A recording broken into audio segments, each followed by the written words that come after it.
Okay, so let's set the scene. It's June 26, 1913. You're in a cockpit in Tabaco Alde.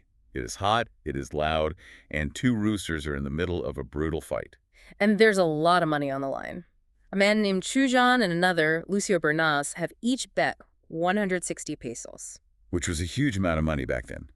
The fight ends, the referee declares Bernas the winner, but Chujan is immediately yelling that something's wrong. And that one moment of outrage is what sends us on this journey all the way to the Philippine Supreme Court. We're talking about GR No L1010. Right, so for this deep dive, our mission is to unpack how a pretty minor squabble over a chicken fight forces the highest court to define what happens when a judge just refuses to be a judge. It sounds so simple at first. Chujan sues in the local justice of the peace court. The ruling comes back as a draw. Nobody's happy with that, of course. Uh, So Bernas appeals, and it goes up to the court of first instance. And this is where the story takes a very, very strange turn. Yeah, because you'd expect the judge to, I don't know, hear testimony, maybe look at the rules of the sport, and make a decision. But he doesn't. No. He does something I honestly didn't think was possible.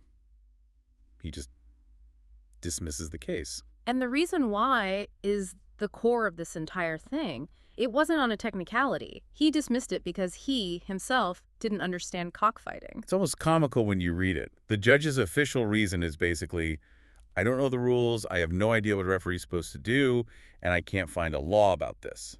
So case closed. He literally pleaded ignorance. He argued that there was no law, whatever, that he could find to govern the situation. Okay, but hold on. That's a terrifying precedent, right? If a judge can just say, this is too complicated, or I'm not familiar with this topic, what's to stop them from doing that for anything? Exactly. What about a complex financial case?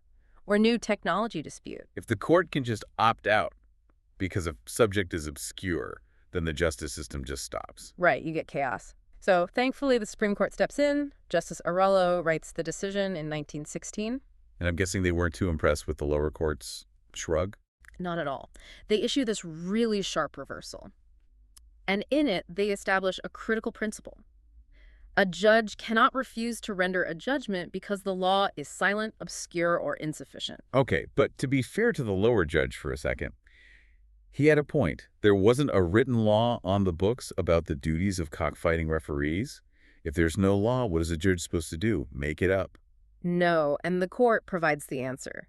They point directly to Article 6 of the Civil Code, and it works like a waterfall mechanism. A waterfall. How so? Okay, so at the top of the waterfall, you have the written law. If a specific law applies, you use it. Simple. But in this case, there wasn't one.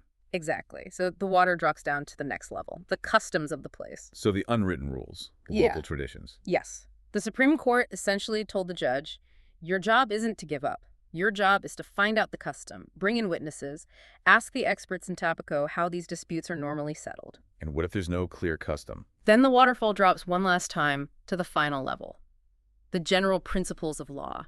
The core idea is that the process can never just stop. You can never end at, I don't know. That's such a clear takeaway. Judicial duty is absolute. You have to find an answer, whether it's in the books, in the community's customs, or in foundational legal principles. It affirms that the law, with a capital L, isn't just a collection of statutes. It's the entire framework of how a society resolves conflict. Which brings us to a final, sort of tricky thought to leave you with. Mm. The court's ruling says that when written law is silent, the customs of the place become the deciding factor. Right. That's the next step in the waterfall. So think about it. If a judge is required to rule based on a local, unwritten tradition, because there's no statute, Yeah. doesn't that make that unwritten custom in that moment just as powerful and just as binding as any written law? That is a fascinating gray area, isn't it? Something to think about. Thanks for diving in with us. We'll catch you on the next one.